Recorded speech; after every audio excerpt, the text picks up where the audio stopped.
Bom dia, pessoal. Estamos aqui ao vivo em mais uma live do Barão para a gente conversar sobre os programas policialescos em tempo de pandemia.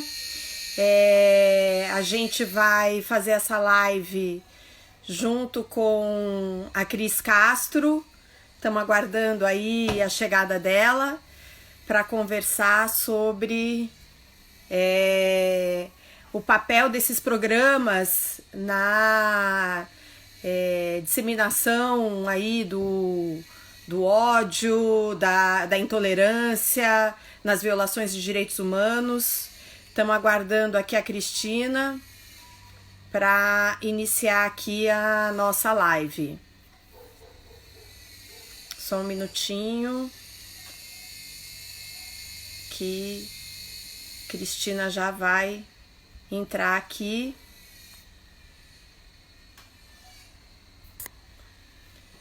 Para a gente iniciar aqui o nosso bate-papo.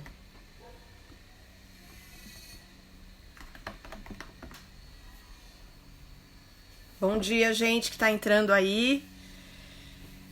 Aqui em São Paulo, um dia de sol, no isolamento. Espero que estejam todos bem.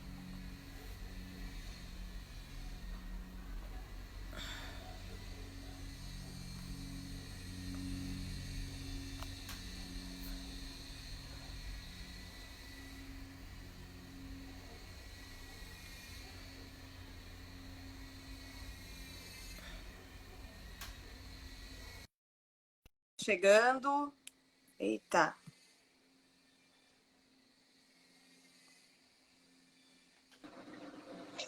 Oi, Cris. Ei, Rê! Tudo bem? Tudo bem, amore? Como é que tá? Levanta um Ué, pouquinho aí para enquadrar melhor você. peraí. Tô vendo só metade de Aí, tu. Ah, agora sim. aí.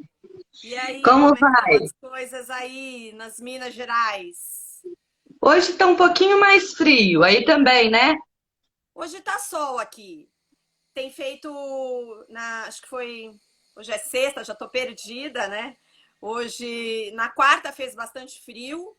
Ontem fez um dia de sol bonito, hoje tá um dia de sol bonito. Esquenta de dia e esfria à noite e estamos É, aí nessa situação, aqui tem nesse solzinho, mas isolamento. tá um ventinho hoje. E pra eu sentir frio, é porque tá um pouquinho frio.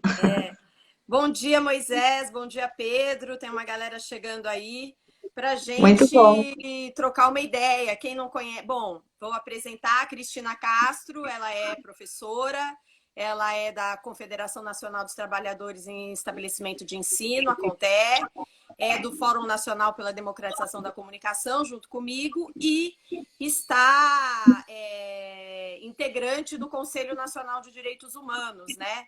Um dos Sim. espaços de participação social aí mais importantes nesse contexto político que nós estamos vivendo no país, né? Um dos poucos conselhos que não foi atingido pelo decreto do Bolsonaro, quando ele acabou com todos os conselhos, né? Porque o CNDH é previsto em lei, né? E o conselho tem algumas câmaras, né? Eles têm grupos de trabalho. Então você tem o conselho e nesse conselho a gente tem vários grupos de trabalho. E a Cristina coordena o grupo de trabalho sobre comunicação, da qual participam várias entidades aí que lutam por uma comunicação mais democrática, que discutem no âmbito do Estado as violações a direitos humanos cometidas nesses meios de comunicação.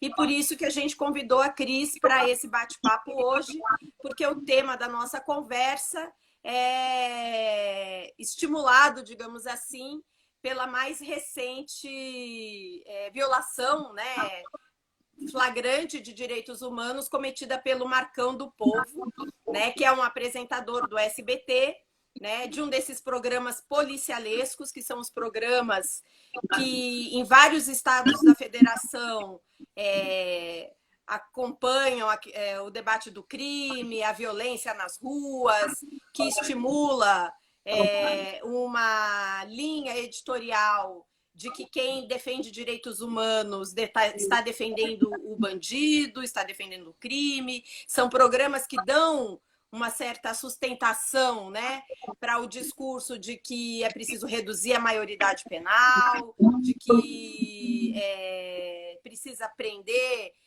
indiscriminadamente as pessoas, enfim. Então, esse discurso que já é, por si só, de violação de direitos humanos, né? A própria origem, né? O objetivo desses programas já violam. E a gente teve o Marcão do Povo essa semana sugerindo ao presidente da República, não sei se todos assistiram o trecho, que criassem campo, que o presidente e as Forças Armadas, né, criassem campos de concentração para confinar nesses campos as pessoas contaminadas com o Covid, com o coronavírus, né, com o Covid-19, e assim a sociedade pudesse voltar à sua normalidade, né? Ou seja, o comércio reabrir, as pessoas voltarem às ruas, enquanto os saudáveis, entre aspas, estariam nas suas vidas normais, os contaminados estariam confinados num campo de concentração, né? Então é mais ou menos esse o tema do nosso bate-papo. O SBT afastou o Marcão do Povo, ele é reincidente, talvez a Cris vá falar sobre isso, sobre outros casos que o próprio Marcão do Povo está envolvido de violação a direitos humanos, e um pouco o papel desses programas nesse contexto de coronavírus. Bem-vinda, Cris, à live do Barão. Muito obrigada, Renata. Eu acho que você já falou um pouco do que eu ia falar mesmo, dessa participação do Conselho e como que ele se estrutura, né? Eu acho importante as pessoas saberem que o Conselho ele foi criado em 1964, né, como um Conselho de Defesa da Pessoa Humana, e em 2014, então, ele se tornou de uma forma mais paritária, mais democrática, com uma composição 11 representantes da sociedade civil, 11 representantes do Estado, o que lhe atribui essa característica paritária e participativa. Então, acho que é importante as pessoas conhecerem um pouco mais a estrutura do Conselho e não entrar nessa onda de que o Conselho defende bandido, né? Nós temos um trabalho muito sério, muito responsável, com 10 comissões permanentes, atuando em diversos campos, para ter que ouvir piadinhas a esse respeito, ou virar meme, ou virar brincadeira de mau gosto e piadinha que não condiz com a seriedade do que é o Conselho, ou todos os outros conselhos, e aqueles que foram destruídos, né, pelo Bolsonaro.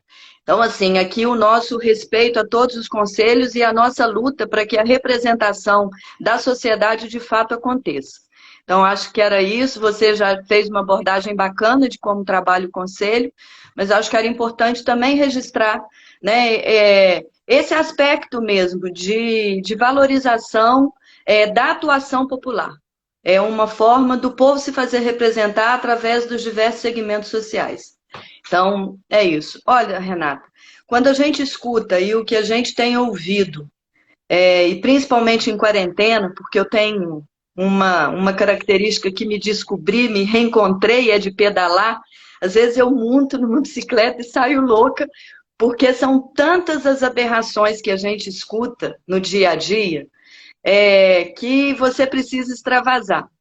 E nessa quarentena, sem poder pedalar, externamente, por mais que eu pule corda, por mais que eu corra dentro de casa, não é a mesma coisa.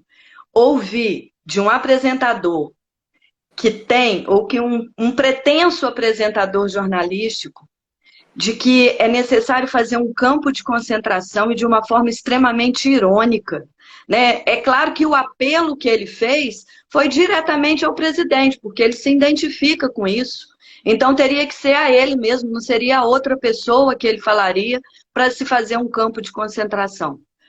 Esses dias eu acho que as pessoas, algumas estão conseguindo, eu não vou te perguntar quais são os filmes que você está vendo, porque eu não quero entrar numa briga com você, mas muitas pessoas estão vendo diversos filmes, e eu revi alguns filmes, né, da Segunda Guerra Mundial. Ora, não dá para falar um absurdo desse, né, sem ter uma punição muito grave. Os meios de comunicação, A Constituição é muito clara nisso, né? O principal aspecto dele seria educacional. Qual é mesmo essa incitação de ódio, essa violação? É muito louco, sabe? Você ter, chegando nas casas das pessoas, um posicionamento desse.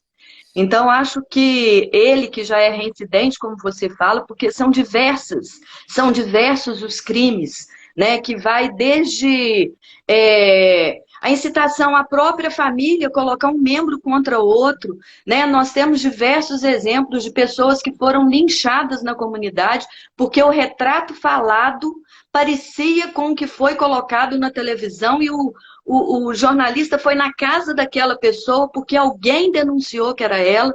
Então, assim, são absurdos que acontecem diariamente nesses programas policialescos. E o Conselho já vem se manifestando sobre isso. Em 2016, nós recebemos uma denúncia dos programas policialescos, eu ainda não estava no Conselho, passei a fazer parte em 2020, mas nós temos isso nos anais do Conselho como documento, como resolução. Nós recebemos uma denúncia do Intervozes, do ANDE e do artigo 19 sobre os programas policialescos e sobre a violação que eram cometidos nesses programas. Ele, então, fez um estudo profundo sobre esses programas e deliberou uma resolução que vai para governadores, para o executivo, para o legislativo, para prefeitos, e nós constantemente estamos reafirmando essa resolução para que ela, de fato, represente a discussão que o Conselho tem feito. Então, nós temos um relatório sobre os programas policialescos e quem financia esses programas, que eu acho que também é um aspecto que a gente tem que discutir. Como é mesmo que você, enquanto Estado, ainda participa nos intervalos comerciais com alguma propaganda pública dentro de programas que incitam ódio, que incitam violência, que vão contra a própria Constituição? Então, acho que esse é um tema que a gente precisa discutir e analisar com muita profundidade mesmo. E o Marcão do Povo, para quem não sabe, né? É até curioso, porque ele pessoalmente, além dos programas policialescos todos, terem esse viés, né, de violação a direitos humanos, esse discurso terrível, o próprio Marcão, ele era apresentador da Record, e enquanto apresentador da Record, ele entrou num debate lá, ele atacou, na verdade, não entrou num debate, ele atacou uma cantora, a Ludmilla, e Sim. disse que ela se referiu a ela com uma expressão pé de macaco, e foi acusado de racismo, e saiu da Record por conta disso, e aí foi para o SBT do Paraná. E o ano passado, no final do ano, ele noticiou, né? Não é nem notícia, não sei como me referir a esse ser humano, mas um cidadão lá do Paraná, tentou suicídio, né? E ele se pendurou num fio da rede elétrica, queria se pendurar no fio da rede elétrica, não conseguiu e tentou o suicídio e não conseguiu porque ele usou o fio errado, né? E o Marcão do Povo noticiou isso no dia seguinte, no Jornal da Manhã, de uma maneira terrível, humilhando a pessoa, dizendo que ele era um corno elétrico, onde já se viu, se todo homem que tivesse sido... Ele sugeriu que estava tentando suicídio porque a mulher estaria traindo ele, e se todo homem traído fosse tentar suicídio se pendurando no fio, iria faltar fio da rede elétrica.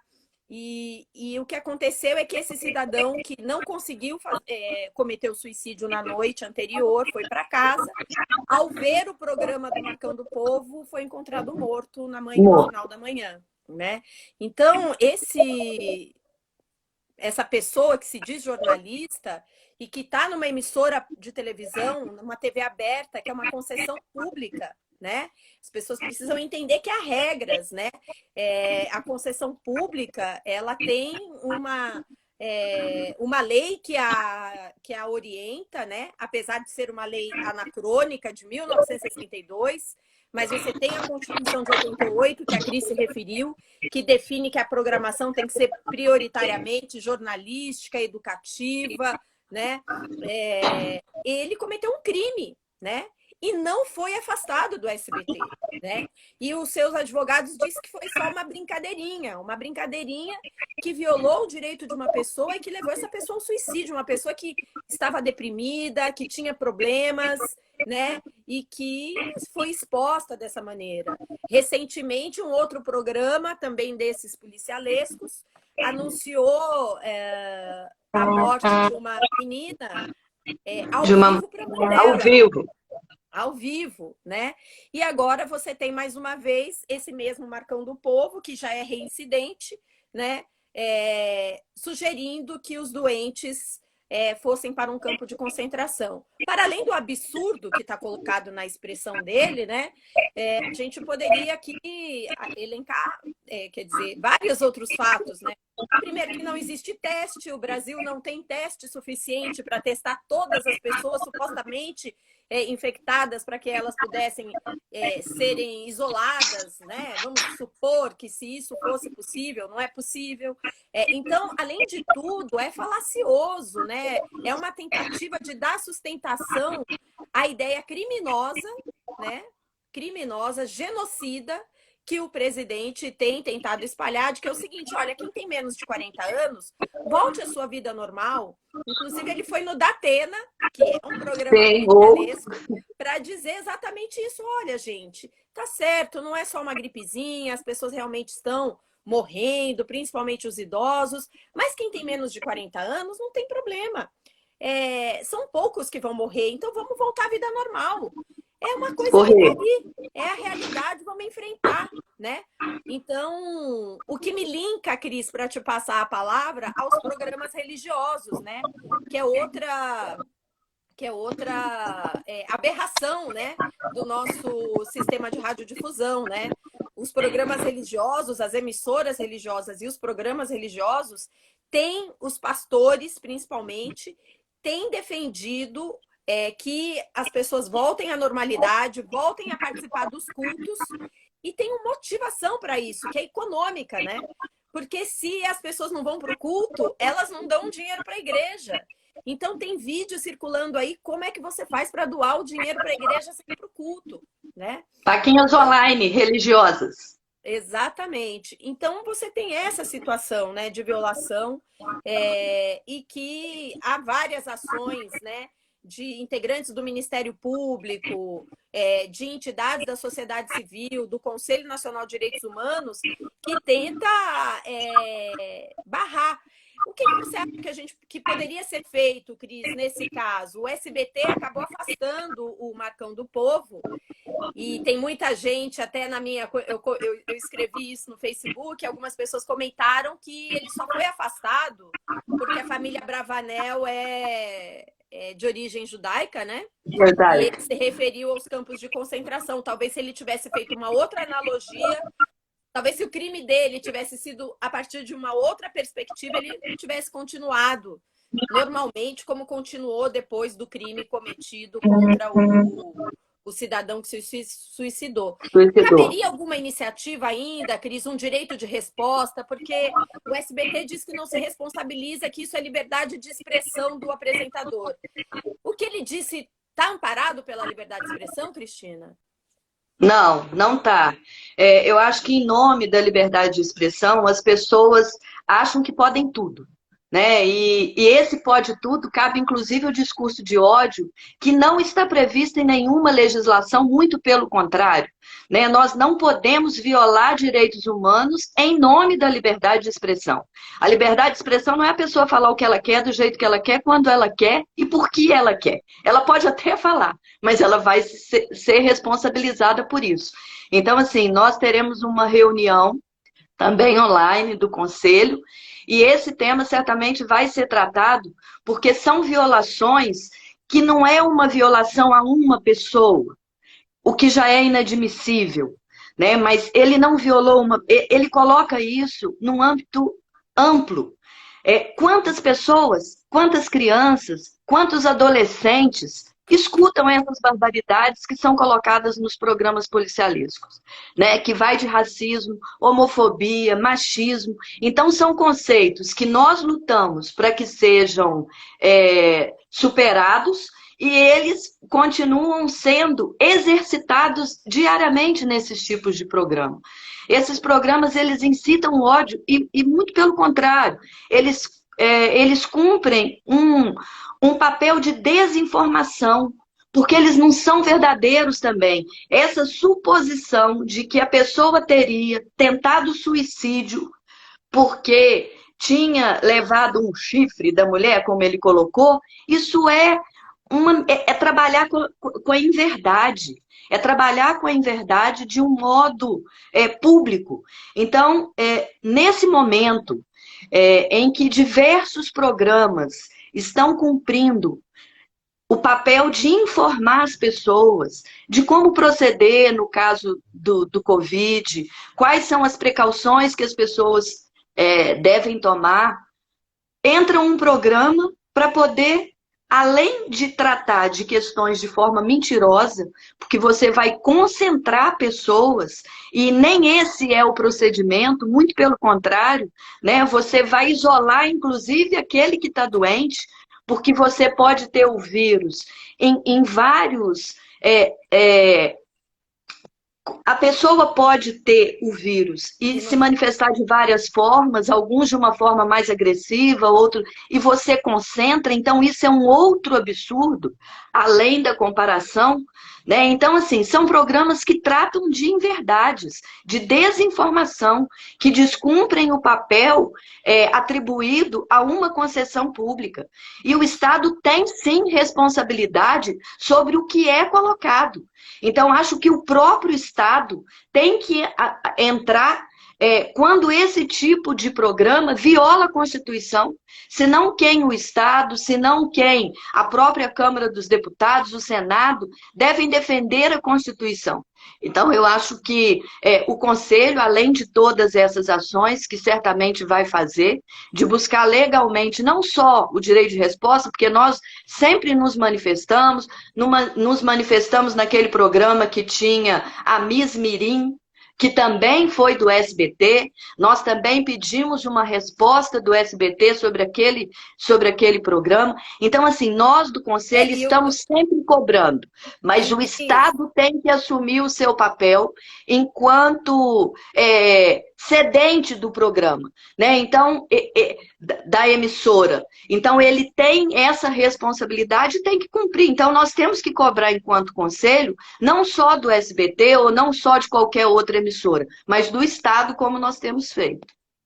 E no caso do SBT, você teve também, por exemplo, aquela situação envolvendo a Sherazade, né?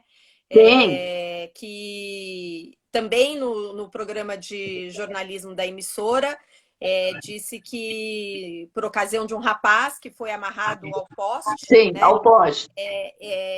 Ela disse, é isso mesmo, tem que fazer justiça com as próprias mãos, né? Quer dizer, também não incitando o ódio, incitando a violência.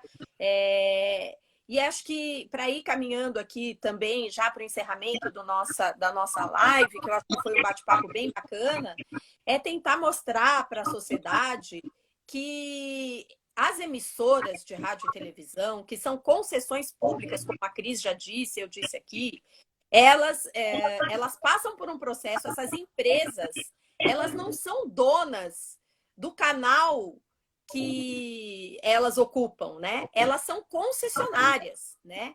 Essa concessão, ela tem começo, meio e fim, né? E princípios, né? Ela tem começo, meio e fim, e ela precisa atender os princípios previstos na legislação e na Constituição para orientar a sua programação. Mas essas emissoras, elas, em função do perfil do Estado brasileiro, elas não são concedidas a partir de um processo republicano, com participação da sociedade, com critérios transparentes. a partir de um edital amplo, de um debate público, do que a sociedade gostaria de ver como um projeto de ocupação de um espaço que é privilegiado de radiodifusão. Então, quando a gente fala que é preciso a sociedade brasileira fazer uma discussão sobre uma nova lei, né, para regulamentar a radiodifusão no Brasil, nós não estamos falando em censura e nem nada do tipo, né? Nós estamos falando em regras republicanas que envolvam a sociedade e que cada ator envolvido no processo de comunicação assuma sua responsabilidade. E o SBT, ele tem responsabilidade por aquilo que é veiculado na sua emissora de televisão. Então, quando a sociedade tem a obrigação de discutir, inclusive, e o Estado, se uma emissora que é tão reincidente em violação a direitos humanos nos seus programas, ela merece ter a sua concessão renovada, né? Existe outro ator econômico que possa ocupar um espaço de uma maneira mais qualificada para levar programação de qualidade, de interesse público para a sociedade? Então, essa é uma discussão que a sociedade precisa fazer. Acompanhar. E eu acho que esses exemplos, esses acontecimentos, lançam luz sobre esse problema. E muita gente fala assim, né, Cris, que a radiodifusão, a televisão aberta já era, né? Agora todo mundo tem a TV a cabo, agora é o streaming, agora é o Netflix, agora é a internet. Mas o próprio presidente Bolsonaro, que ignora o jornalismo e ignora a mídia tradicional, que tenta se comunicar diretamente pela internet, reconhece, em uma das entrevistas que ele deu recentemente ao Datena, que ele está usando a cadeia nacional de rádio e televisão porque assim ele alcança toda a sociedade. Claro. Então, tem um papel de comunicação fundamental, mas que precisa preservar os princípios previstos na Constituição, né, Cris? E uma coisa, Rê, é porque às vezes os programas, eles são regionais, mas quando você tem uma violação desse tipo, ela toma uma proporção nacional, que por um lado faz a denúncia, mas que por outro lado também torna ainda mais amplo o tipo de proposta que a pessoa fez regionalmente. Então, assim, essa violação, que seria num campo regional, ela toma uma dimensão nacional e incita, né, que outras pessoas que não tinham sido atingidas por aquele programa, por ele ser regional, que tome, então, também parte daquele tipo de violação. Então, a televisão, ela tem um alcance muito grande. E esses programas policialescos, que ficaram quase que famosos na década de 90, né, que são muitos regionais, eles, então, ampliam a sua condição para nacional, o que coloca ainda a maior responsabilidade sobre essa concessão, como você falou. Porque muita gente acha que o Silvio Santos é dono do SBT. Bem, ele é dono, então ali ele pode passar o que ele quer, ele faz o que ele quer. Não. Como o Estado, aí é importante explicar para muitas pessoas que não conseguem entender mesmo. Como o Estado não consegue cumprir esse papel, então ele vai poder autorizar, é autorização mesmo. Ele vai conceder a que o terceiro faça aquilo que deveria ser feito por ele, mas dentro de parâmetros estabelecidos.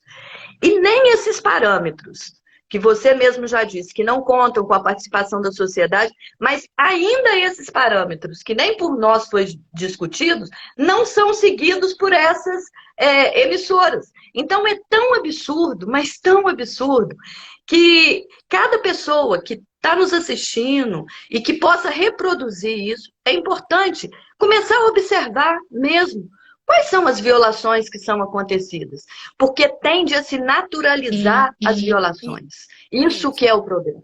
É naturalizar a violência, naturalizar a barbárie, naturalizar o ódio, e a partir do momento que a pessoa acha aquilo natural, ela não vai se indignar. Se ela não vai se indignar, aquilo não incomoda mais e passa a compor o conceito de vida pública. Aquilo é natural. Então, assim, nós temos que tomar muito cuidado mesmo, porque o que nós temos visto é tanta coisa incoerente. Você tem, por exemplo, um presidente que não acredita na doença, mas ele sabe a cura. Ele tem um remédio. Ele não acredita na doença, mas o remédio ele sabe qual é. Mas para qual doença, se ele não acredita? E que é só uma gripezinha, mas para gripezinha você vai precisar tomar o medicamento que ele receita. Então, assim, são tantas loucuras.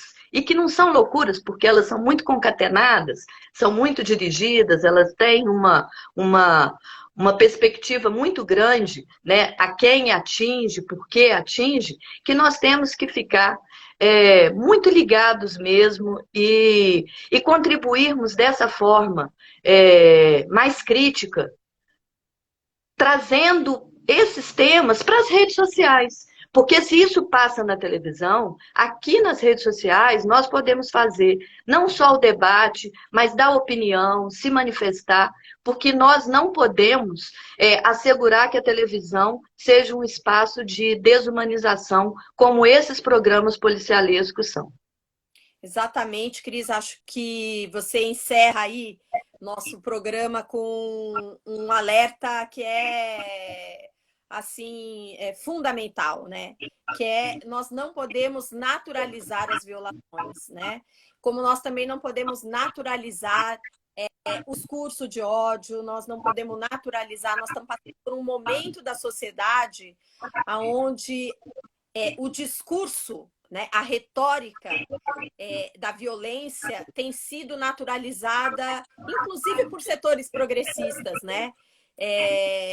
Eu vou terminar aqui a nossa live levantando aqui um tema que pode ficar para um debate posterior. Por exemplo, a gente mesmo internaliza a naturalização da violência quando nós utilizamos a retórica da guerra para nos referirmos ao coronavírus. Né? Quer dizer, o que é a guerra? Por que a metáfora da guerra? Quais são as consequências de utilizar uma metáfora de guerra para falar sobre a crise do coronavírus? Que tipo de autorização nós estamos dando para um pensamento autoritário de violação de direitos fundamentais quando a gente usa a metáfora da guerra? Né? Então, a guerra ela é um estado de exceção, né? E num estado de exceção, o florescimento do autoritarismo é naturalizado. Então, nós estamos também reproduzindo isso. É a guerra contra o vírus com guerra, né?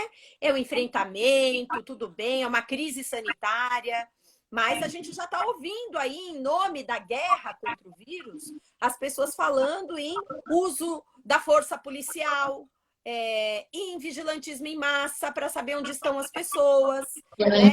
Qual o necessário equilíbrio entre essas coisas? Então, os discursos são naturalizados e a violação que a gente vê naturalizada na televisão, que a gente vê naturalizada no espaço público de debate, essa violação aos direitos humanos, ela acaba sendo internalizada e pode gerar outras coisas. Então, acho que o alerta da crise é fundamental. Eu queria que estamos chegando a 30 minutos aqui da nossa live. A nossa proposta é fazer bate-papos dinâmicos, né, para chamar a atenção de temas vinculados à mídia, ao coronavírus, né, a essa situação que nós estamos vivendo, já que estamos em isolamento social, né, em isolamento físico, mas socialmente unidos, né? E essa que era a intenção, acho que foi ótimo, Cris. Eu queria agradecer muito Obrigada. A sua disponibilidade de participar agora pela manhã aqui dessa live e agradecer quem participou e dizer que depois a gente vai subir essa live no nosso canal do YouTube, no site do Barão, para vocês ficarem ligados que semana que vem tem mais lives sobre temas vinculados ao corona, à pandemia, à situação da mídia no Brasil e todos os temas relativos a essa crise que nós estamos enfrentando. Fiquem seguros em casa. Cris, muito obrigada. Diga aí. Obrigada, Renata. Pessoal, segue o Barão que está sempre contribuindo muito com a gente. Obrigada pelo convite. E obrigada às pessoas de Juiz de Fora, que eu estou vendo aqui, amigos que estão acompanhando. Ajudem a divulgar o programa. Eu te amo, Cris. Tem muitas fãs aí, eu te amo, Cris. É isso aí, gente. Obrigada. Espero que você tenha curtido da live, Cris. Ah, Vamos curti, fazer achei mais. ótimo. Eu falo demais. Beleza. Beijo. Não, foi Bye. ótimo. Beijo, gente. Obrigada para todos que participaram. E semana que vem estamos aí com outro tema, com outras pessoas, para manter aí o Barão ao vivo, discutindo os temas da mídia, democracia e coronavírus. Um abraço, gente. Feliz Beijo. Páscoa para todo mundo. Hoje é Ah, feriado, né? Eu nem, né? Semana é que a Santa, vida Feira Santa, seja mais para todo doce, doce, doce. Beijo. isso, que o isolamento de Tchau. todos seja doce. Tchau, Doce. gente. Tchau.